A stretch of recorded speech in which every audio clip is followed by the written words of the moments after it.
Om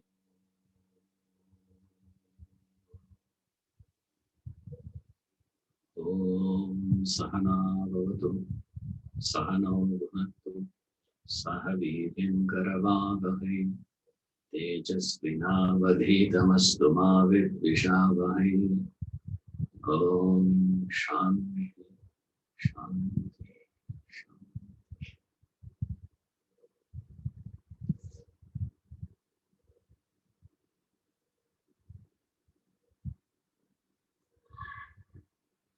Hari Om.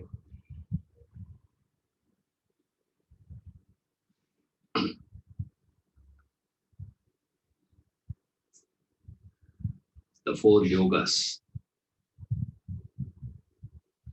Bhakti Yoga, Jnana Yoga, Karma Yoga, and Hatha Yoga.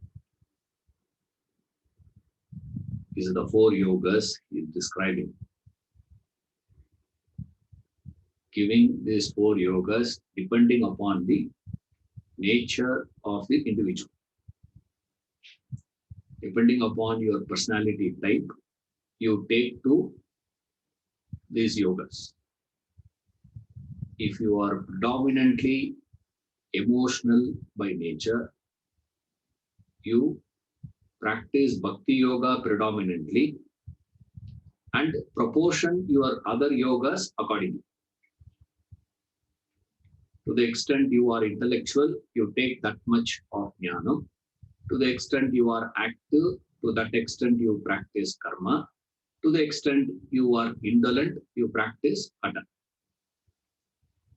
Similarly, if you are predominantly intellectual, you take to the path of knowledge predominantly and proportion the other three according to that percentage. And of course, these percentages are arbitrary. There's no approximate, you just have to approximate it. That's about it. You don't have to really go to, percentage wise, to be getting it. Just a general idea you should have. That's enough. Suppose if you are predominantly indolent in nature, which is very unlikely, because an indolent person will not be sitting in the class. That's all. It's as simple as that. I mean, how do you know we are not indolent? Because indolent fellow will not be sitting here in the class first. So you don't belong to that category. But this is coming in, in YouTube, then what about those people? There also indolent is not possible. He cannot, there's too much of action for him to go and open that YouTube and then go to the channel and then click. That much an indolent fellow will not do on his own. Unless he is, forced by somebody, gunpoint. You have to listen to these lectures on Vedanta. At gunpoint, you have to show that fellow to attend. Then maybe he will sit. So you don't have to worry about that, type. So more or less, we will be falling into any one of these three categories only. Predominantly emotional, predominantly intellectual, predominantly active. Now there you got to figure out where you belong to. Now here first he is taking up predominantly emotional. For him, what is the discipline? The discipline recommended to him is Bhakti. So he starts analyzing what is Bhakti. First he is giving few points with reference to what are the wrong practices that is going on in the name of Bhakti. In the name of devotion, what are the things people have been doing? The first one he gives is rituals. Prayer is done with the idea of begging. Prayer has become a licensed beggary, says Ramatirtha. You just go and beg God. And then our argument is, what is wrong in asking God? After all, we can ask only Him. No, we can't ask anybody else. No, when you are asking God, there are certain defects. There is a dosha there. There is a flaw there. What is a flaw in asking God? What is the dosha there? First one is you are not understanding what is the relationship between God and you receiving things. He is not a person who is going to be dishing out boons to people. We believe God is there to dish out boons to us. That's the, that is a particular portfolio we have given. Like we have given, portfolios for everyone in life. Lawyer, this is a portfolio for him. Doctor, this is a portfolio for him. Teacher, this is a portfolio for him. Cinema actor, this is a portfolio for him. Politician, this is a portfolio for him. Similarly, husband is a portfolio, wife is a portfolio, son is a portfolio, daughter is a portfolio, friend is a portfolio. Same way we have a portfolio given for God also. What is his job? Assigned to him. Whatever we ask, he should grant. Answering our prayers is his primary job. When we give this appointment order, they give, what are you supposed to do? They give. Same way, we have given this appointment letter to God. I have appointed you as my deity. What are you supposed to do? You are my Ishta Devata, no? So what are you supposed to do? Kula Deva. That means what? What is the job of Kula Devam? Family deity. Kula Deva means family deity. There are two types of deities we have. One is a family deity, another one is Ishta Devata, which is my personal deity. So either case, the job is only one. Right? The job is what? Family deity means he is supposed to take care of the entire family. Personal deity means you take care of me only. That's enough. Rest are all, their job. But essentially, his job is what? Answer my prayers. Now, what we are not realizing is you get the law of life is you get what you deserve, not what you desire. This is the law. And who has given that, kept that law is God. It is he who has designed that law. It is he who has fixed all these laws. Because that's how you posit the existence of God is a postulation by us. Remember, it's not a factual one as far as we are concerned, nor can we say it is a fictitious one.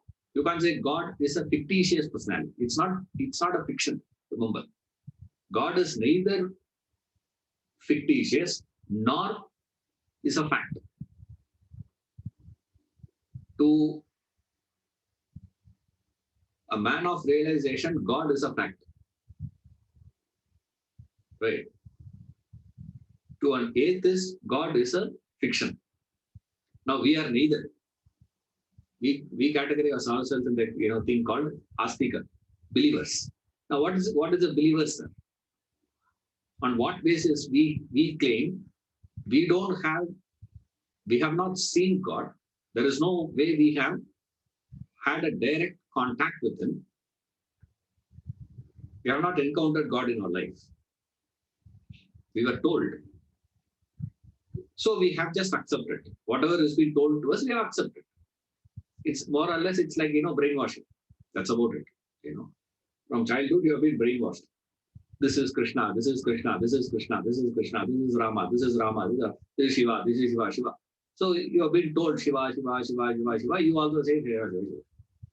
You have been told from childhood that Krishna, Krishna, Krishna, Krishna. You will also say Krishna, Krishna.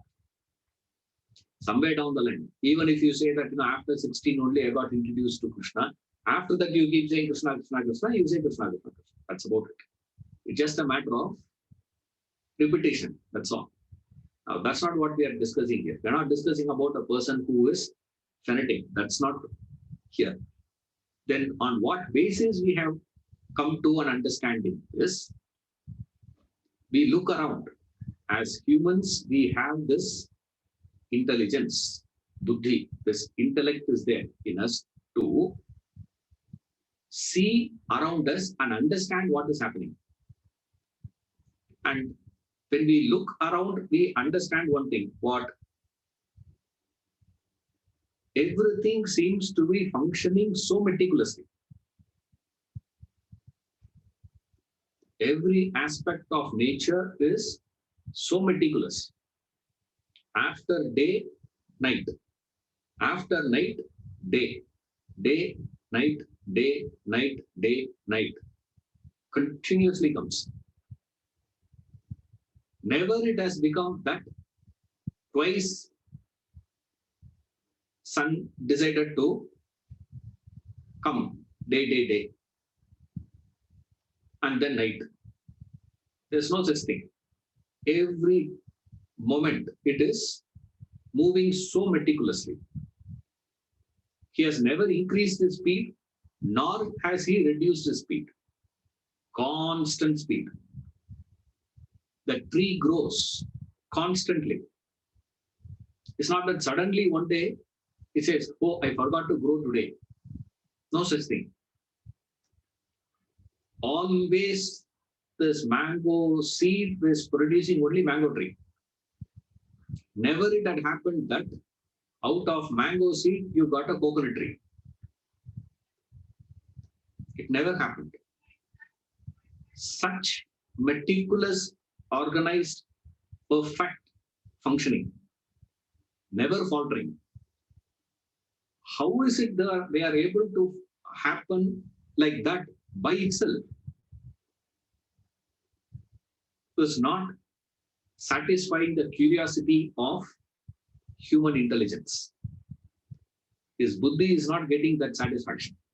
Human intellect cannot be satisfied with such answers. It's all natural, that's about it. That's how it is designed. Immediately asked, designed by whom? A design cannot come on its own. It's just beyond our possibility. Discipline cannot come by itself. So there has to be a discipliner. There has to be a programmer who has programmed it to function like this. A program cannot exist without a programmer. That is impossible. Windows have started functioning by itself. There's no such thing. There is someone who has created that program. You see, Tally is someone who has created the program, or a group of intelligence has created. It's like if it is not one brain, a group of brains, but there has to be such brains, and always that brain, that producer, is bigger than the product. You can never say the product is bigger than the producer. That's impossible. People ask, hey, how do you know? I said, very simple. You are sitting and watching Rajinikanth movie released, new movie released. Annate release, next movie. I don't know when, but next movie. First day, first show. You are watching on screen. Rajinikanth is coming with full, fantastic lighting and that makeup and that costume and this background music. Amazing presentation. As you are watching, people next to you are whispering, hey, the man sitting there and watching, is it Rajinikanth? As you are seeing that Annate on screen, Rajinikanth without any makeup, without any background and slow motion walking, nothing of that. He is moving. Now, your attention will go where? See, there, it is far, far superior. Isn't it? Shah Rukh Khan is different, Don is different. Isn't it? Shah Rukh Khan is not a Don. As you are watching that movie Don, when Shah Rukh Khan walks, he's not a Don, he simply just walks. But this is far more impactful to you than seeing that on screen, which is far more magnified, far more beautiful, far more perfect. But still, the product can never supersede the producer. Impossible. Producer is far, far superior, far better. Now they saw the world as a product. And the product cannot come into existence by itself, by accident. So they postulated the possibility of a world producer. Like we have, producer for the systems. Similarly, there is a world maker. Like pot maker, there has to be a world maker. Now, that world maker has given certain laws. What is the law? The law is you get what you deserve in life. Now, our thing is, in the name of devotion, in the name of prayer, what are we doing? We want what? What I'll do is, like our politicians, we think, God also like that. They are also lawmakers, no? Same way, God is a universal lawmaker. These people are local lawmakers. So I go to this lawmaker and ask him to mend the law. Same way we believe through prayers, through giving more offerings to God, I will do all sorts of things, and then I will go and donate some huge money to the temple or church or a mosque or whatever it is. See, you go and give that much, and then he will forgive. He'll say, okay, I will remove that. I'll mend the law for you. Just gods are not moved by weak pity, says Wordsworth. Just gods are not moved by weak pity. They don't have this weakness. Because you go and cry, will not. He is a powerful enforcer, like a judge. He has made that law, and he ensures that that law is met. You fulfill that law. Now we think, God's grace will work for you. God's grace is not going to make any difference. So that prayer, we do prayers. The prayers where still prayer is part of Bhakti. Still the prayer is part of Bhakti only. Still you go and pray. And that's what the difference is. He says, now, what is wrong with our prayers? We are expecting God to fulfill our desires. That's what. Prayer cannot be for this purpose. Then on what? And that comes out in very many ways. See, one group of people very, very gross and slightly refined. This is the discipline of Bhakti. Now he says the grossest form is asking him to change the whole thing. Now, I do wrong, I suffer, go through the suffering. Don't go to God, you don't run to God and say, please remove the pain. No, don't do that. Then what are you supposed to do? Slightly you have to make it slightly better. Now, suddenly you can't go there and stand and say, I'm not going to ask anything from God. You can't take that stand. It will be, absurd to take a stand like that. Then what you have to do, sir?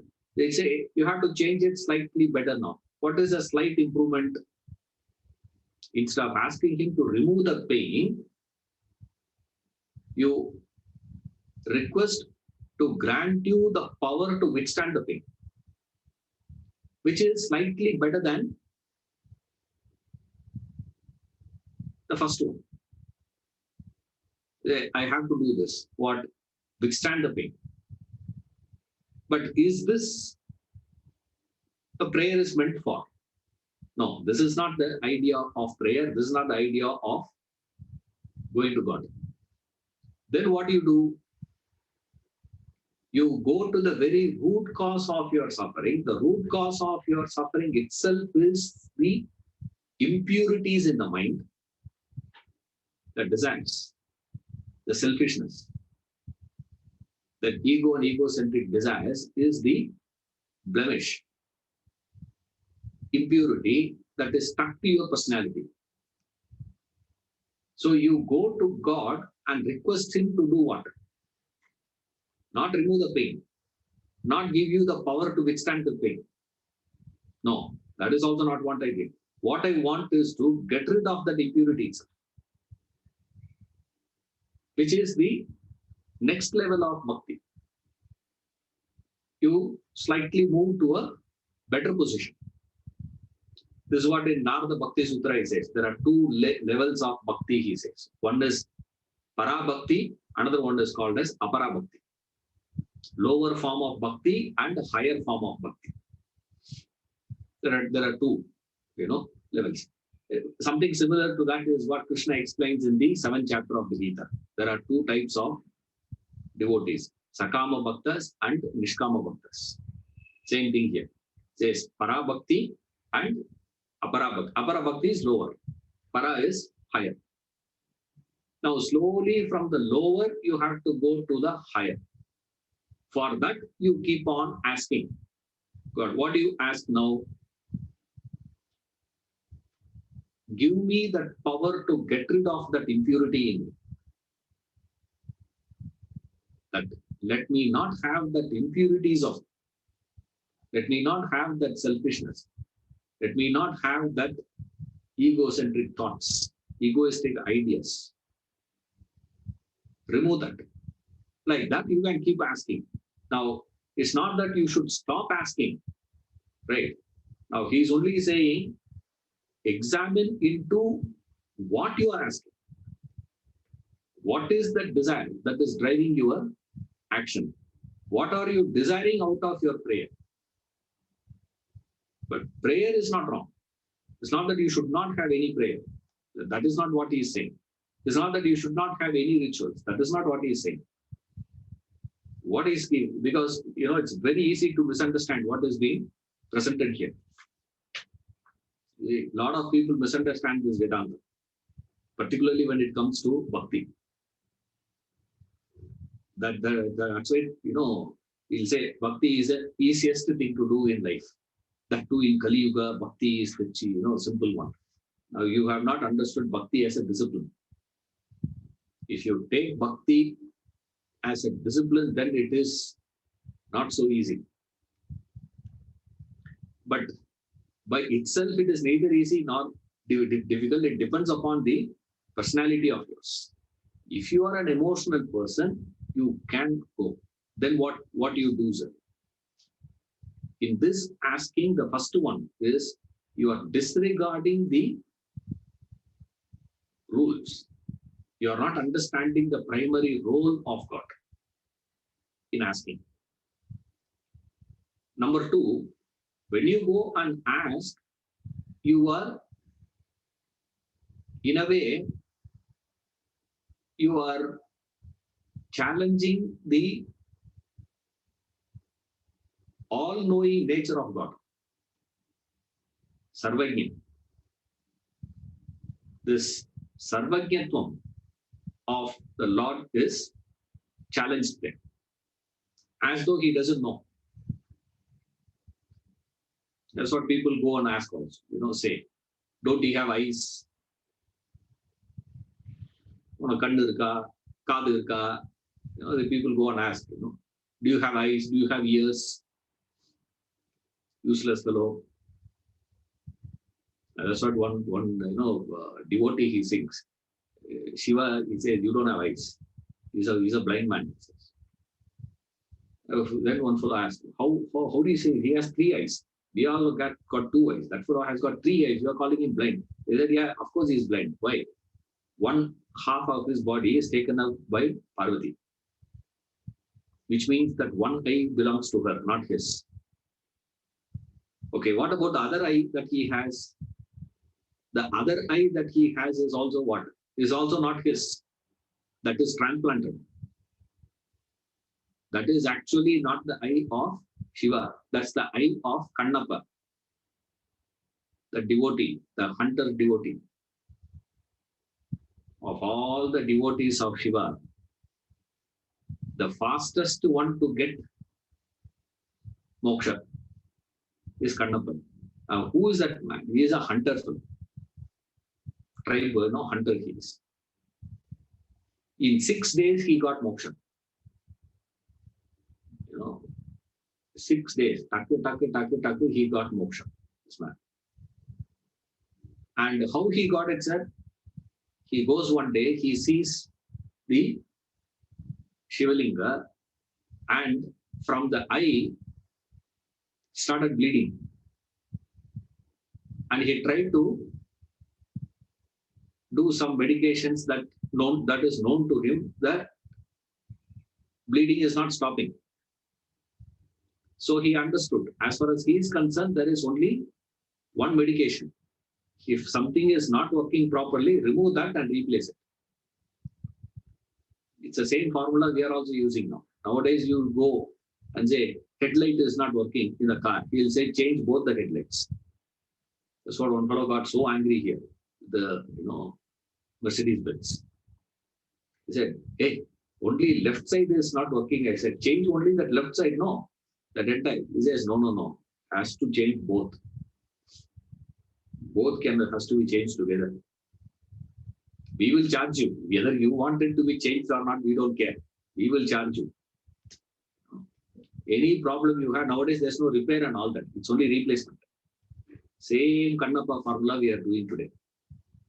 Modern, nothing improved actually. Same Kannappa equation only we are having. What is it, sir? If there is a problem with an eye, what are we supposed to do? Give a better eye.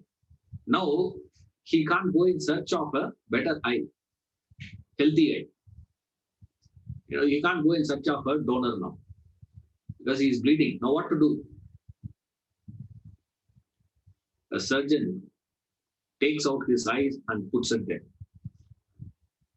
So whose eye is there for Shiva now? One eye belongs to Parvati, another eye is Kannappa's. What about the third eye? Third eye also is, he never opens that. It is either it is there or not, doesn't make any difference. It is closed. So what are you? He says. You are a blind man only. Now he is asking, that doesn't mean you saying you are blind. You are not saying God is blind. You are saying what? Why you are not seeing into my petition?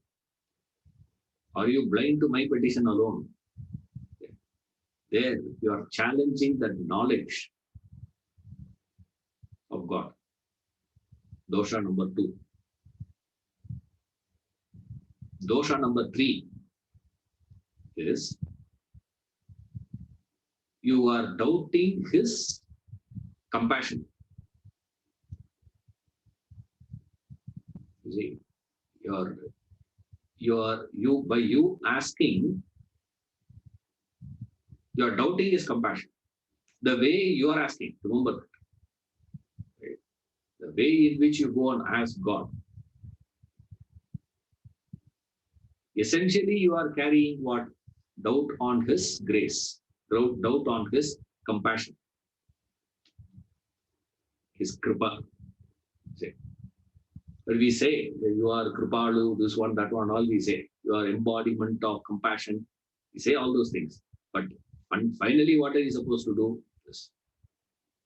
Suppose if this part of it is not, if you are not fallen into the trap of beggary, sophisticated beggary prayer, next to one he says is you fall into the trap of superstition. Superstitious beliefs. Okay, remember one fellow who had been to this, when I was in Rishikesh. He went to the Rishikesh for sightseeing and all that. There he went to this Ganga Aarti. He finished that Aarti. After finishing that Aarti, that somebody there tied one thread to his hands. Now, the thread is an okay tied. They tied the thread, stating that this thread will give you protection, this one, that one, something, and all they have told him. Now he came back and it was there with him for about a week now. After about a week or so, I said, it is gone. Okay. Now remove, no. He's coming and asking me. He took an appointment. He wanted to discuss with me something. I said, yes, what is it? His question is, suppose if I remove that thread, will that God get angry? Right. Because it is time for him to go back to his country. Now, visa is getting over. He has to go and get back to his country. When he gets back to his country, he has to go for his place of worship. In his place of worship, this is not accepted. Right? There it is not accepted. His concern is, will I have to suffer the wrath of both the gods? If I remove the thread, this God also will get angry with me. What? You have insulted me. I go back to that God also will get angry with me. No. Why did you accept this one? Now he is asking me, what am I to do now? Should I leave it as it is? Or should I remove it? If I leave it, my God will get angry. If I remove it, this God will get angry. Now what do you want me to do? This is called superstition. You say superstition. What is superstition? This is superstition. You are stuck in, you can't do anything. You have only two options. Either you leave it or you have to remove it. Now, either case, he is in trouble now. And the best part of it is, he believes those two gods are going to be, it doesn't. Right? Christ and Krishna are in, are in competition. Whose market share is bigger? Is Christ's market share is bigger? Krishna's market share is bigger. And Satan is standing behind and laughing at both the fellows. You fellows are not understanding. Nowhere near me. His market share is the biggest. Now we all believe like that. Gods are going to be having this fight amongst them. These two gods are going to be fighting for my devotion. They can't afford to lose a devotee. That's the belief. This is called superstition. On one hand, you say God is beyond all those things. Supreme power, beyond everything. He is the creator of not just earth. He is the creator of all the known universe as well as the unknown universe.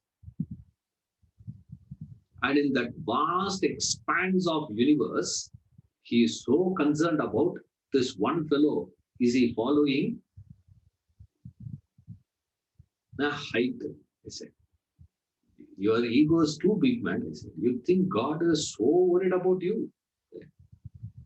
I said, what fat ego you have? I said, what is this? This is called superstition. This belief that the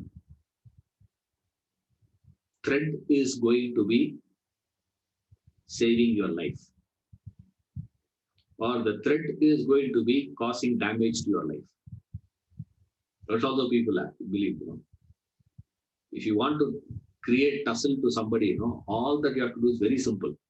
One lemon is enough to destroy your neighbor. If you are angry with the neighbor, one lemon is enough. They'll go mad. All that you have to do is what? Just cut the lemon and throw in front of their house and come back. You don't have to do anything else. That lemon decides your life. Yes. It's the lemon. I think that fellow has so much of power. That lemon has so much of power than your thought. The thing is called superstition.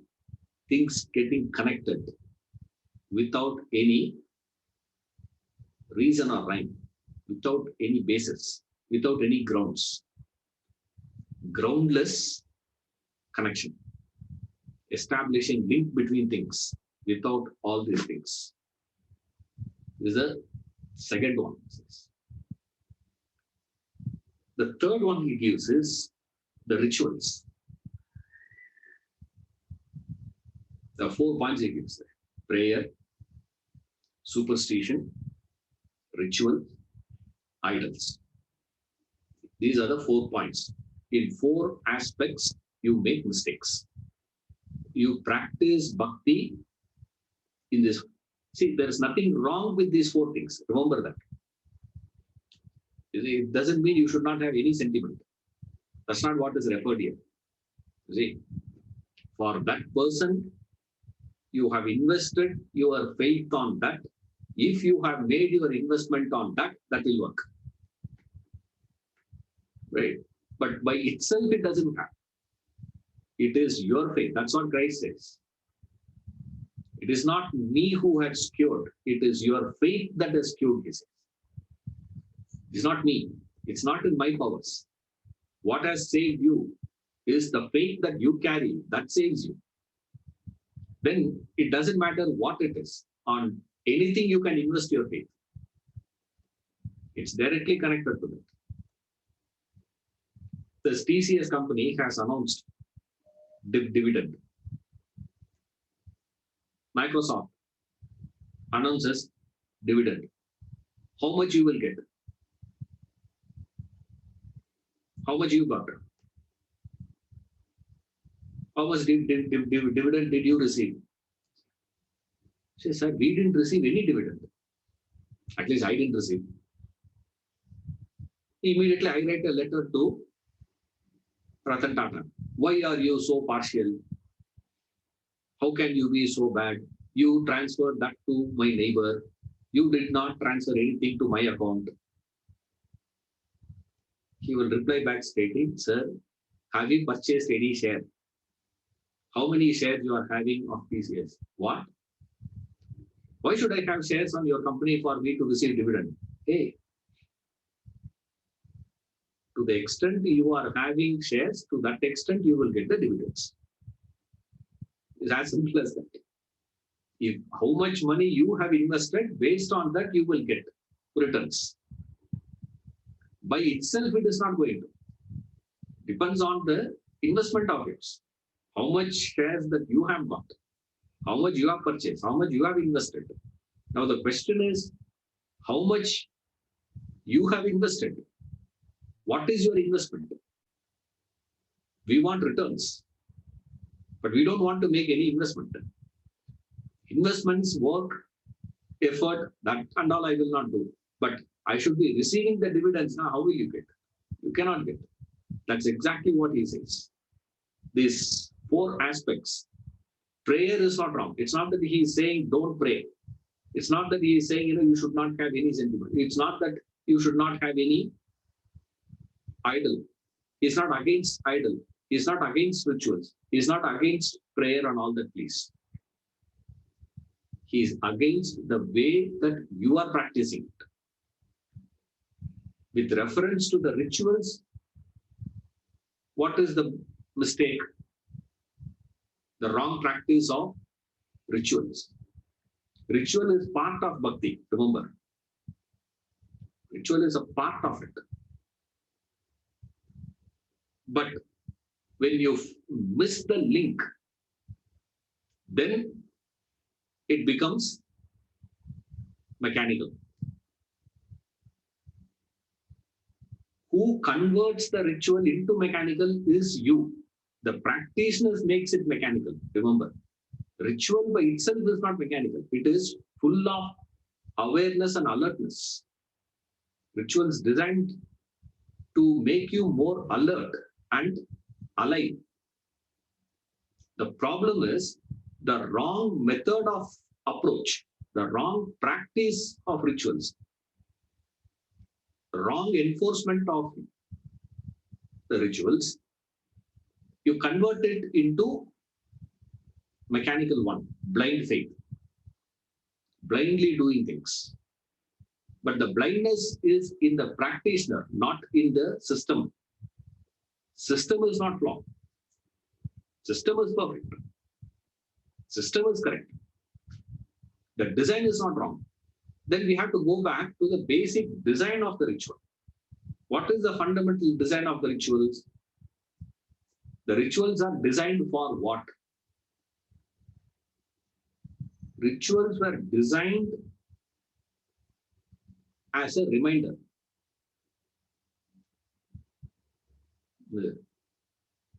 It's a reminder, that's about it. It's not that. And we all want a reminder.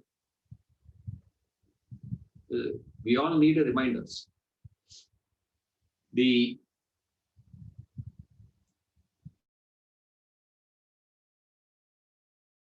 is a reminder of what Allah don't ask. Anniversary is a reminder. So our father sent a letter to his son in the US. He said, my child, this is the happiest day of your life. Enjoy it to the maximum. And the son replied, Dad, you sent it one day in advance. My wedding is only tomorrow. The dad replied, what's up? I know that. That is why I sent it today. This is the happiest day, the day before wedding. After that, out. You may laugh at it, but still, you are married, no? I am also married. You may laugh at it, but you haven't married. Now, then why did you get married? That and all don't ask. We'll joke or we'll make a joke of it, but still what we do, sir? We'll do it. It's a reminder.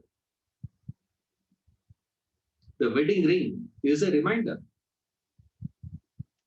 The rituals were designed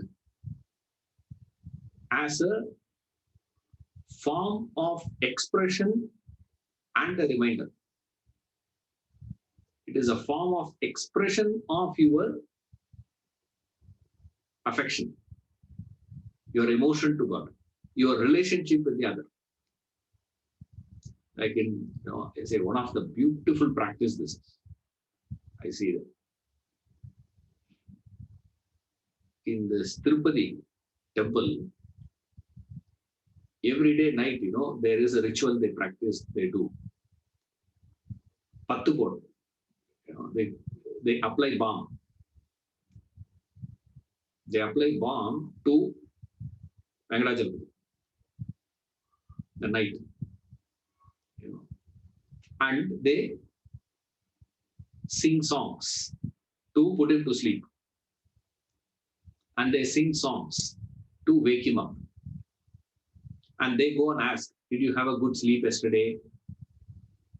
The next day morning, they go and ask, and they give bath to him. They apply oil, and they apply this one, they apply all this, and then they apply scent on what?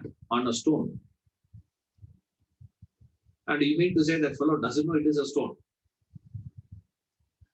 Of course, he knows it is a stone, but still, he treats that stone as though it is the Lord, and his identification with that Lord is so much so, he starts treating that as a person. So obviously, a person who is standing from morning 2 o'clock to night 11:30 and constantly listening to people's problem.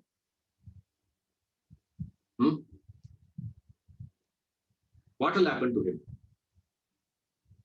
This is a problem, that is a problem, this is a problem, that problem, this problem, do this for me, do that for me, this one, that one. Whole day, not one application or two application. He has to process minimum about 70,000 applications per day.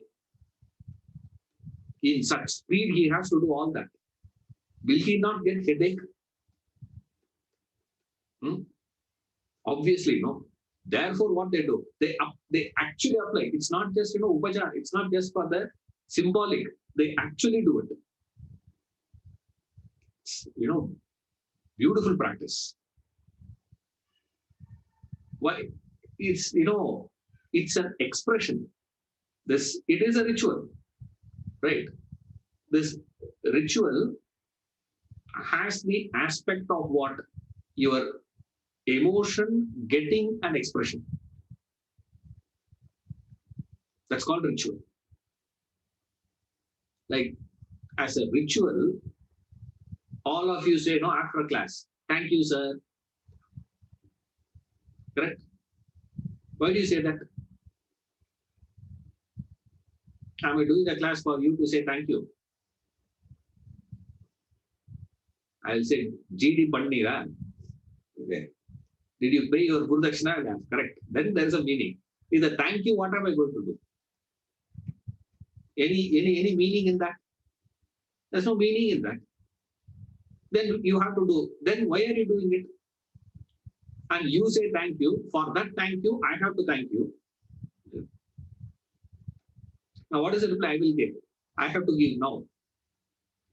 You say thank you, then for that I have to say thank you. Thank you for what? Thanks that you attended my class. Now you thank me. Thank you for teaching us. I have to thank you for learning from me. That is correct. I'll say. First one, I'm not sure.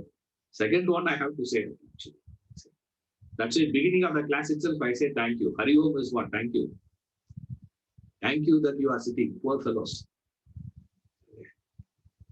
Feel so sorry. What is that? Ritual? No. You're just doing that as it's a ritual. Why are you doing it? It is to remind yourself of something. Now, if it is not reminding you anything to you, then what is it? Mechanical ritual. It has to be coming out of a particular emotion.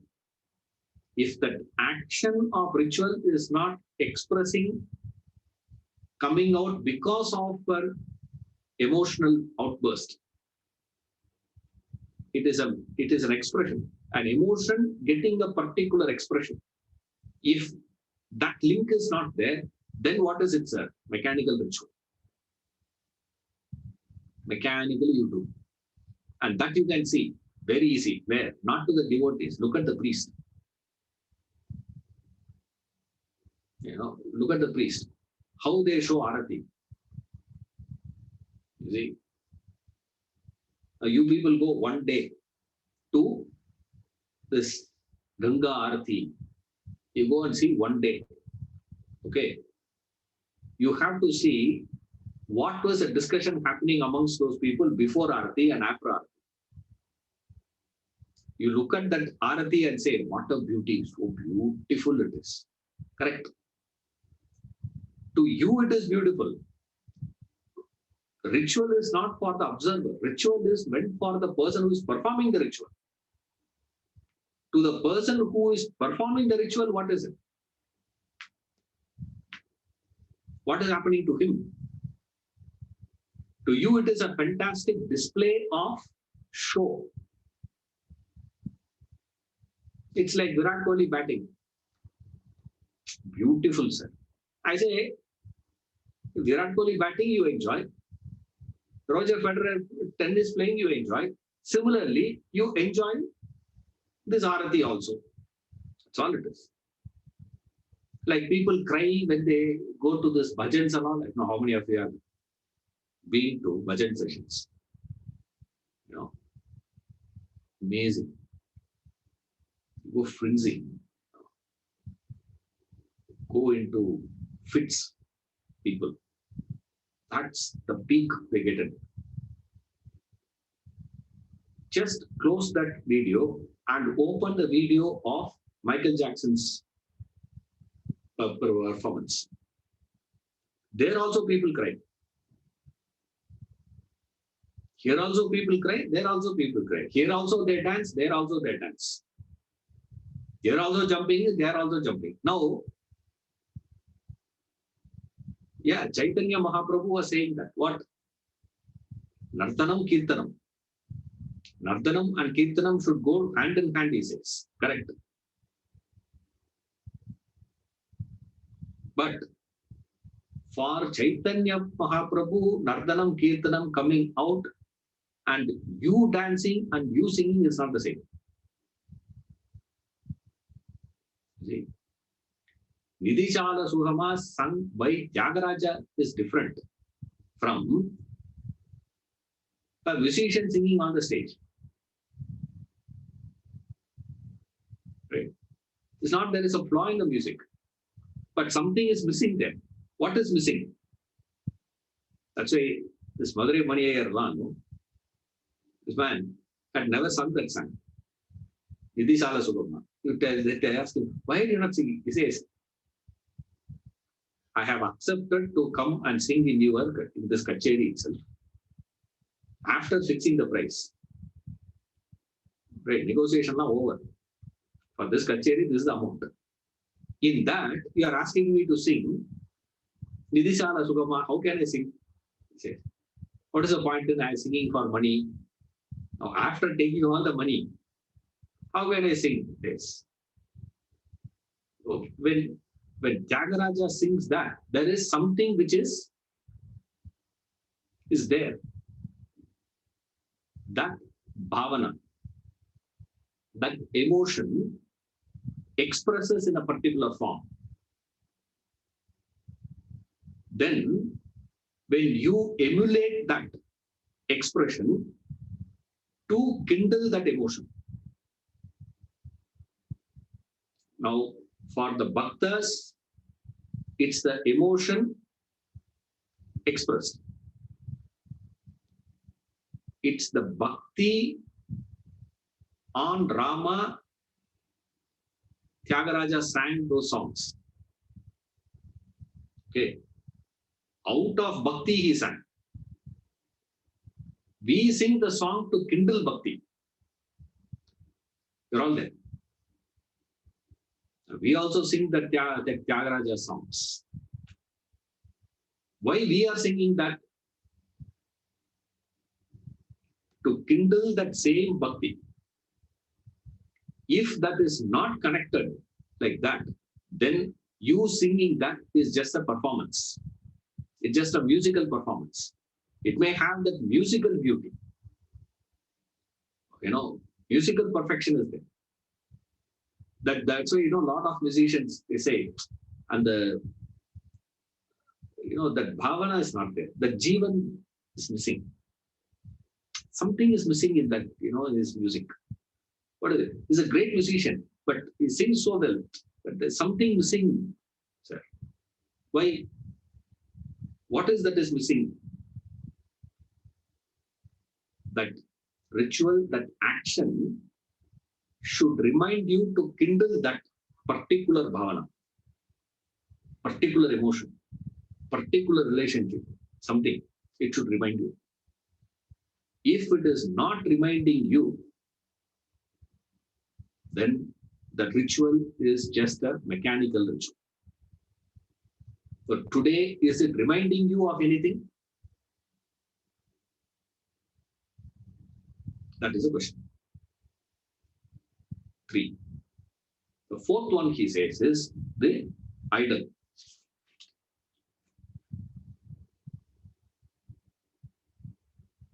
The idol, IDOL. Idol is a representation of the ideal.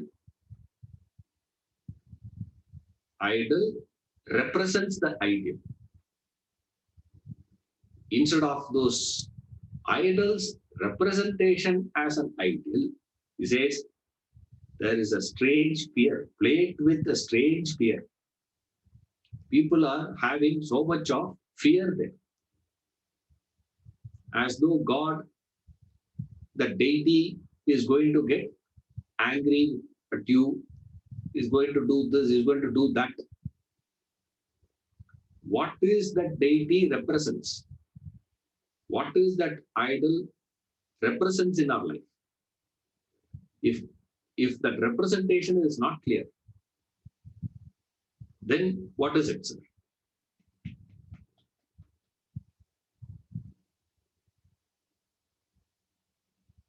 You have forgotten what is the meaning. It's like the national flag. The national flag represents nation. If that national awareness, national consciousness is not going to be kindled by that national flag, that national anthem, then what is it? That's why when you were to listen to Russia national anthem during this Olympics, they keep playing, the national anthem. This football will be seeing, amazing to see those guys. There'll be tears actually with that national anthem they're singing. There'll be tears. And we are sitting there and watching. Portugal national anthem is sung. And those fellows will be, in tears. Now we are sitting there and looking at blank. Why? That song is coming. We are able to hear that song. But that's not triggering something in us. You see? Why? Because it is not representation of nation. But for them, it is a representation. Now, if that what it represents, if we forget and we hold on to this, what is it like? And Ram Tirtha gives a beautiful example. He says, there's a friend who has moved away from his city. He's moved out. He's gone to Delhi. Now this Ram Tirtha says in 1902, not now. Okay. He has gone off. Now we can say he has gone, US. He's gone off. And his friend who is in the village friend, he is missing his friend so much. So he wants to write a letter to his friend. And he is writing a letter. And he is sitting and writing a letter. And he is writing a big letter. Huge letter. He goes on writing. Because he's a friend, Wants to express so many things. So much of writing is going on and on and on and on. He has not looked up. He has not moved out. He has not drank the coffee his wife came and brought and kept next to him. He's oblivious to everything. He's fully focused only on that, writing a letter to his friend. So much of focus there. And he has kept the photograph, this group photo they have taken together. These two fellows have taken one picture. And he is keeping the photograph of he and his friend. And he is writing. He's looking at that, he's writing. Looking at that and writing. Looking at that and writing. After about 2.5 hours or so, he finishes the letter and sticks that letter and looks up and comes out of the room. To his surprise, he sees his friend sitting there. He was so excited. He goes, jumps on him and hugs him and says, when did you come? You came. I came over 2 hours before. 2 hours? 2 hours? What are you doing? I saw you. Busily you are writing something. I didn't want to disturb you, so I was sitting outside. For the last 2 hours, that friend is actually sitting in front of him. This guy is so much, he is lost and looking at that picture. and writing to that friend, he loses the friend himself. This is the plight of people who are getting involved with the idols. The divinity is there, the divine. That Lord is standing in front of you, but you miss it completely. Why? You are so focused on the idol. Of course, that picture is, the reminder is to know, to kindle the thought of his friend. But when the friend comes, what are you supposed to do? Hold the picture and hug it, or you go and hug the friend? Which is more relevant? If you are not understanding this, you will hold on to the idol. Yes. So what is the blunder we make in Bhakti? One, we have reduced prayer to the level of beggary, or lost in some superstitious beliefs, or mechanically performing rituals, getting involved with the idols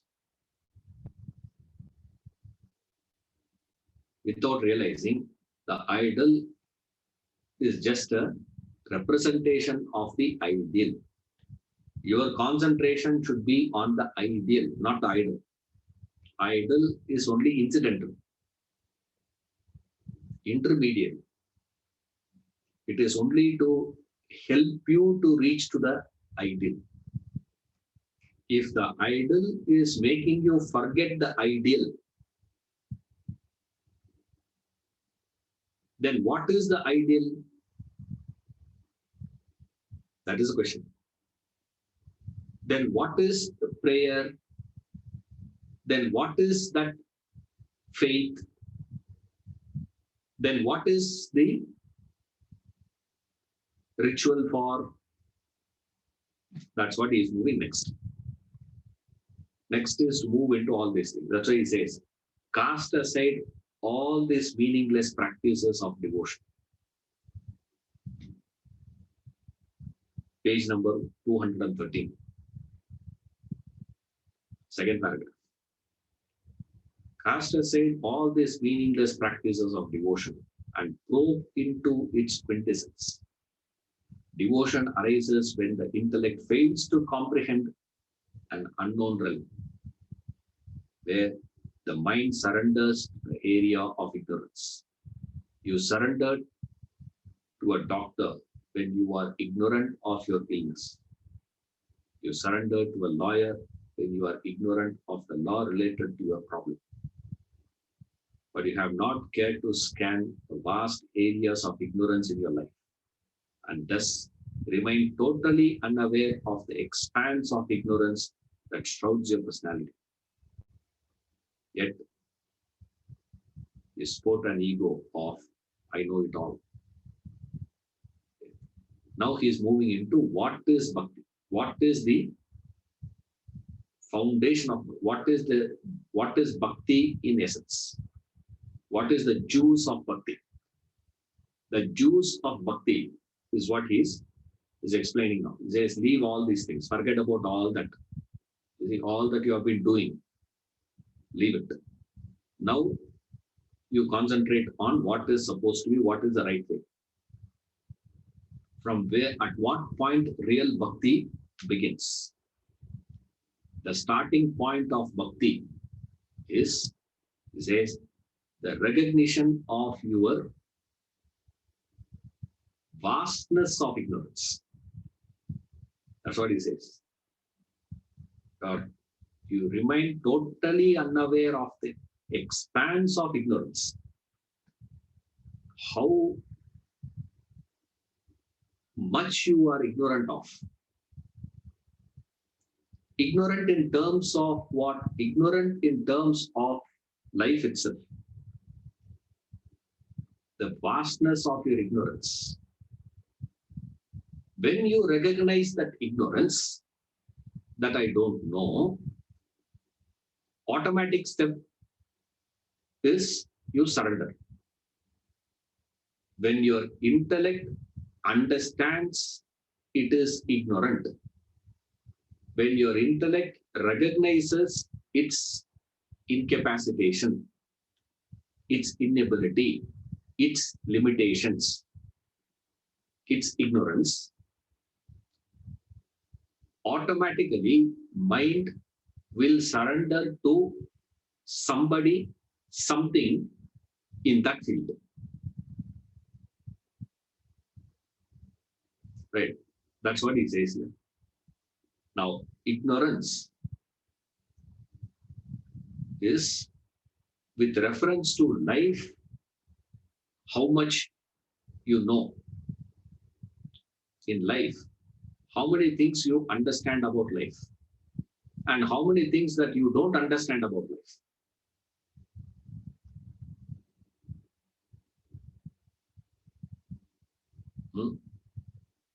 Loka samasta sukhino bhavantu. What is sukham? Do you know? Is corona good or bad? Do you know it is good or bad? Obviously, it is bad. Why? We are suffering. That's all. You know, is it good for the world or bad for the world? So long as I am not getting affected, it is good for the world. Once I get affected, it is bad for the world. So the reference point is what? Am I getting affected on that? Yes or no? That's all it is. Do you understand what is good for the world? What is bad for the world?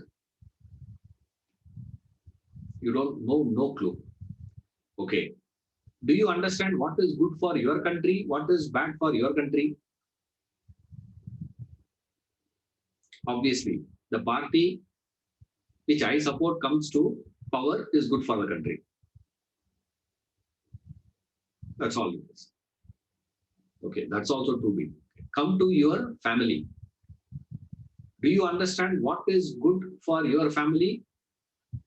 What is bad for your family? That also we don't have. Come to you at least. Do you understand what is good for you and what is bad for you? There also there is no clarity, there is no certainty. Because what you thought as bad had turned good, what you thought as good had turned bad. Your own experience is a proof for that. I don't have to give examples to establish that. Your own experience will establish it. What you thought as embarrassing moment of your life had turned big learning curve. What you thought as the most exciting period of your life is what has caused maximum damage to you in your life. Now, on what basis we are going to decide it is good, bad? No clarity we have. The moment you recognize, your intellect gets this understanding of its limitation, he says, mind will go and surrender. But the problem is what he says, yet you sport an ego. I know it all. Beautiful idea. One of the fascinating ones this is. Most difficult. The moment you understand this, you will understand how Bhakti is so difficult to practice. We think Bhakti is very easy to practice. He says, to understand this, because the foundation of Bhakti is your capacity to recognize and acknowledge that I don't know. The problem is that then comes the mind to cooperate and surrender. This is only 50% of Bhakti, one side of Bhakti. There are two sides to the coin of bhakti. One side of the coin is this. What is it, sir? Intellect recognizing its limitation, its incapacity, its ignorance, as a result of which mind surrenders. Immediately you ask the question, to whom, for what, when, where, why? All this is nothing but how to escape surrender. That's all. It's not for surrender. You're asking all these questions. To whom should I surrender, sir? What difference does it make? Once you have decided to surrender, surrender, full stop. Doesn't matter who. You go to a doctor. No, which doctor should I go? When you don't know medicine, which doctor doesn't make any difference to you. Blindly, you have to find some doctor on the street and go and ask him, what is it? If you're lucky, he will give good medicine. If you are not lucky, he will give wrong. That's about it. There's no way that you can identify who is a better doctor. As far as we are concerned, whichever doctor is having more number of patients, we call them as better doctor. We'll go by number. So full crowd. Therefore, what? He is a big doctor. That's about it. Now, how we decide? How you decide a good lawyer? How do you decide a good doctor? In these things itself, we find it difficult to identify. We are talking about life itself. There's only a part of life. That's it. It's just a particular aspect of it. In total life, how are you to identify to whom should I surrender? On what basis? How do you decide? He says that ignorance is so vast, so vast, so vast. Your intellect recognizes and understands, I cannot conquer it. Because intellect's job is only what? Conquer the areas of ignorance and convert that into knowledge. Intellect's job is only that. Intellect's business is to probe into the unknown and convert that into known. Converting unknown into known is the job of intellect. And here, the intellect recognizes the vastness of that area and simply says, I don't think I can ever conquer that totally. That's impossible. That is where the mind surrenders. That is what he calls as bhakti. As a result of your intellect's recognition of ignorance and its limitation to overcome that ignorance. Sometimes, you may recognize, but you may feel that what I can overcome, I can conquer it. Then surrender will not happen. So you have to recognize it and then understand your incapacitation to overpower, conquer, as a result of which something happens to your mind. Because this mind and intellect works together. So whatever happens at the level of the intellect has an impact on the mind. So the moment the intellect comes to this conclusion, intellect understands its ignorance and incapacitation, the vastness of ignorance and my incapacitation, automatically that creates an impact on the mind. Automatically it makes the mind to do something. What is that? That is where the mind says, I am ready to surrender. That readiness to surrender is called bhakti. This is one aspect of bhakti, right? One side of the coin. Next one he gives the other side of the coin, right? We'll see in the next class, the first side. So we have seen only these four aspects. What are the wrong practices and what is the one facet of bhakti. surrender. Recognition of ignorance, as a result of which mind's willingness to surrender. This is called bhakti. One aspect. Another aspect we'll see in the next class. Thank you.